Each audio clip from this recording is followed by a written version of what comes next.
malheureusement, la CAQ a gagné, et pas nous. Mais durant la fondation de ce parti, on avait vraiment à cœur de porter la voix de tous ceux qui espèrent un avenir meilleur et de tous ceux qui ont des valeurs chrétiennes qui sont trop souvent marginalisées et dénigrées. Et cette année, cette même passion nous conduit à pousser le discours encore plus loin à l'occasion des élections fédérales. Merci beaucoup, David.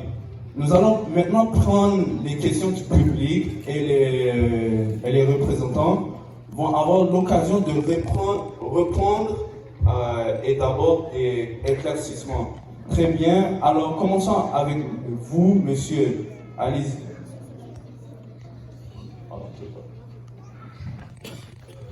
Bonjour à tous.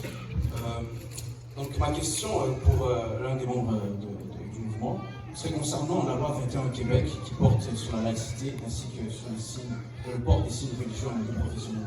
Je serais curieux d'entendre ce que votre programme en dit sur le sujet, considérant le fait que c'est quand même c'est une loi sujet au mécontentement en général. Merci beaucoup, monsieur. C'est quoi votre nom? Daniel. Merci beaucoup pour votre question. Mais en ce qui me concerne, et pour la plupart des Canadiens, je pense que la question de la laïcité a été réglée ça fait longtemps. Et c'est plus une question vraiment d'actualité au niveau fédéral. Mais les Québécois et Québécoises ont usé de leur liberté et ont créé cette loi et on doit la respecter quand même. Toutefois, j'aimerais quand même profiter de votre question pour attirer l'attention des Canadiens aux réels enjeux d'un pays qui rejette Dieu.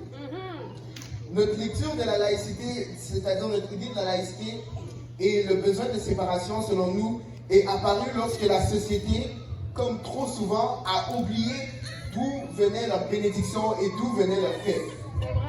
Et l'homme est devenu tellement arrogant, il en est venu à penser que les bénédictions, le succès et toutes les bonnes choses de la vie viennent de sa propre intelligence et non du Dieu Tout-Puissant.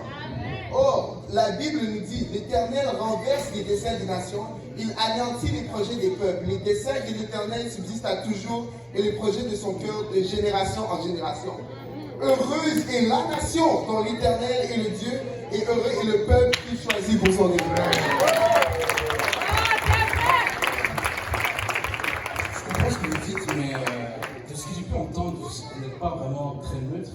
Et je me demande si vous êtes vraiment en train de prôner l'adoption d'une seule religion particulière au sein de l'État. Mais je ne pense pas que vous avez compris le principe de notre mouvement. CAP, chrétien, apostolique, pentecôtiste. On n'est pas neutre du tout et on n'essaye même pas de te le cacher, monsieur. On est dit chrétien, apostolique, pentecôtiste. Tu peux nous appeler radical si tu veux. Mais qu'est-ce que nous allons faire? C'est que l'État suive le cap, le chemin, la vérité et la vie, c'est-à-dire le seul et unique vrai Dieu. Et son nom, c'est Jésus.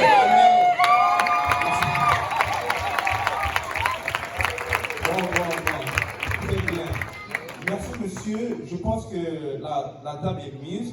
Poursuivons avec la question suivante. Allez-y, mademoiselle.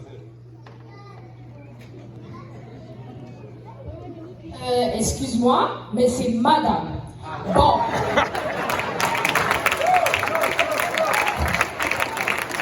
Quelles sont les idées que vous proposez afin d'améliorer notre système de santé? Je pense que c'est une importante question que vous posez là. Je vais essayer de vous résumer notre vision. Tout d'abord, nous voulons arriver à un point où on arrête de parler du système, mais qu'on se concentre sur ceux qui sont malades. Ça peut paraître un peu cliché, mais nous devons et nous allons nous concentrer sur ceux qui souffrent. Nous croyons que Dieu donne l'intelligence et la connaissance aux hommes, et que les hôpitaux sont une grâce et une bénédiction de la part de Dieu. Cependant, nous n'allons pas promouvoir le système, nous voulons promouvoir le plan de Dieu. Amen. Comme sa parole le dit, c'est par ces meurtrissures que nous sommes guéris et que la prière de la foi sauvera le malade et que le Seigneur le relèvera. Ok. Mais si Dieu aime son peuple et se soucie de ce dernier, pourquoi laisse-t-il les gens tomber malades? Vous savez, je comprends une partie de votre interrogation, mais je ne comprends pas la parallèle que vous faites entre l'amour de Dieu et la maladie. Une conséquence directe de la désobéissance de l'homme à l'égard du commandement de Dieu.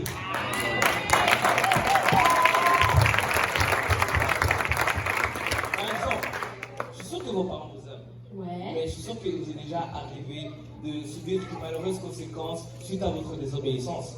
Oui. Est-ce que vos parents sont-ils tenus responsables dans ce cas-là? Non. Mais rassurez-vous, Dieu a tant aimé le monde qu'il a donné son Fils unique afin que quiconque qui croit en lui soit ne périsse point et la vie éternelle.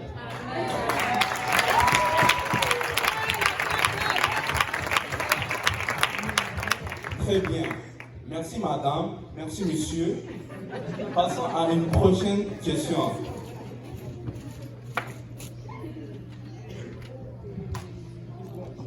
Premièrement, bonjour à tous. Bon, nous savons que 2019 a été une année charnière dans notre lutte contre le changement climatique. Nous sommes convaincus que le monde regarde la réalité en face. Le magazine Times vient de désigner Greta Thunberg comme personnalité de l'année. Elle est un modèle et une source d'inspiration pour tous les jeunes qui sont avec nous. Et ma question est, madame, que pensez-vous des problèmes liés au changement climatique, aux inondations qui causent des victimes de plus en plus nombreuses? J'aime vos fonctionnements. On l'a dit à Timothée que personne ne méprise ta jeunesse, mais soit un modèle. Mais attention, l'Église nous avertit. Malheur à toi, pays dont le roi est un enfant. Avec tout le respect que j'ai pour la jeune Greta et le magazine Time, cette personnalité, non seulement de cette année, mais la dernière décennie et du dernier siècle, et de tout ce qui, de tous ces temps, c'est Jésus-Christ. Alors, si nous voulons un modèle et une inspiration pour notre jeunesse, nous l'avons pleinement en nous. Pour répondre à votre question, notre mouvement est très préoccupé par tout ce qui se passe sur Terre, mais nous devons premièrement établir les choses à l'Éternel, à la terre et tout ce qu'elle renferme, le monde et tout ce qui l'habite. Pouvons-nous faire preuve d'humilité et arrêter de croire que l'homme puisse être à l'origine ou la solution à ces problèmes? Mais alors, que proposez-vous à cela? Encore une fois, nous n'avons pas la prétention de pouvoir agir concernant notre belle planète. Cependant, nous voyons tous ces événements est un signe des derniers temps. Nous croyons que le rôle des dirigeants de notre pays, c'est de préparer le peuple canadien au retour de Jésus-Christ. Peut-être, certains, nous trouverons nous forts, mais nous ne sommes pas mieux que Noé à son temps.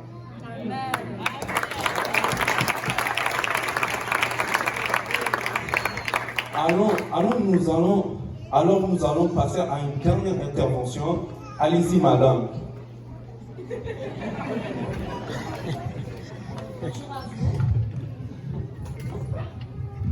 Bonjour à vous. Ma question sera sur le thème de l'avortement. Donc la Bible nous dit clairement quand la vie commence. Dieu lui-même répond à cette question dans Genèse 2:7. Je vais le lire. L'Éternel Dieu forma l'homme de la poussière de la terre. Il souffla dans ses narines un souffle de vie, et l'homme devint un être vivant. Donc Dieu forma une figure à partir de la poussière, mais il ne devint pas un homme tant que Dieu ne lui insuffle le souffle de vie. Clairement, la vie commence lorsqu'on respire pour la première fois. Et c'est à ce moment-là que Dieu place notre âme dans notre corps. Notre âme est dans notre corps avec notre premier souffle, et il part avec notre dernier souffle. C'est ce que dit la Bible. Et pour l'amour de Dieu, je ne comprends pas pourquoi tant de gens s'y trompent, en particulier des personnes supposément religieuses. Il n'y a pas de question ni d'ambiguïté morale. L'avortement détruit un vaisseau vide, il ne tue pas un être humain.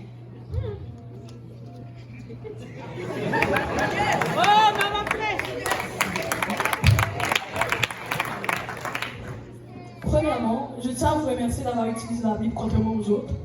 Et pour répondre à votre question, ou plutôt commentaire, la Bible dit un souffle de vie parce qu'Adam n'est pas un être produit comme nous.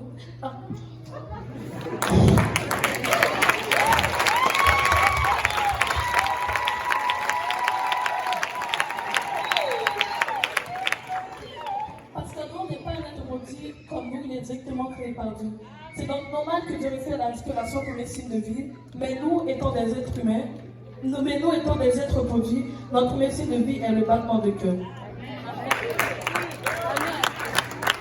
Aujourd'hui même, La première chose que le docteur examinera quand une femme enceinte à l'hôpital, c'est le battement de cœur. L'homme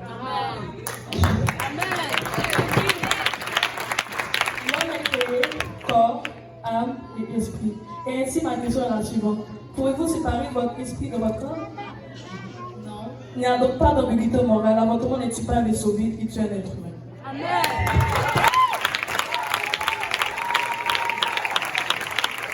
Merci, mesdames.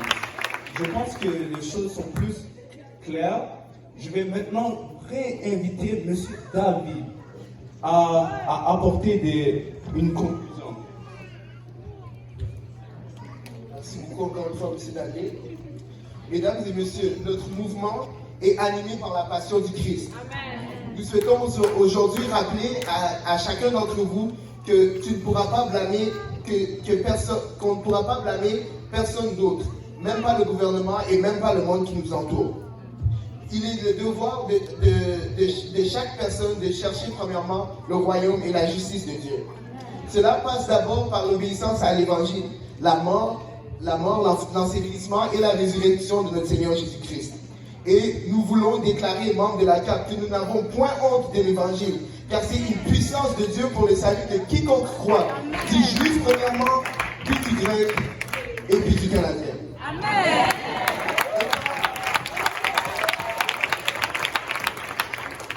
Étant réunis tous ensemble dans ce lieu, quelqu'un pourrait se demander, mais qu'est-ce que je peux faire pour rejoindre ce mouvement? C'est très simple.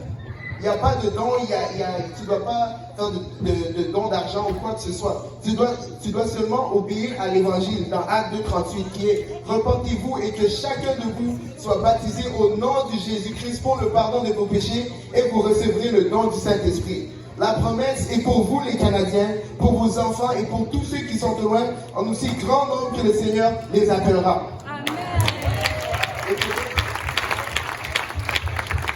Peut-être que tu te demandes, mais ce message est très bien, mais qu'est-ce que je peux faire maintenant? Maintenant, même si tu peux venir ici, on va prier pour toi, tu vas recevoir le Saint-Esprit. On a de l'eau ici, l'eau est tiède, on a des pasteurs ici, et si vous voulez obéir à l'évangile, c'est maintenant.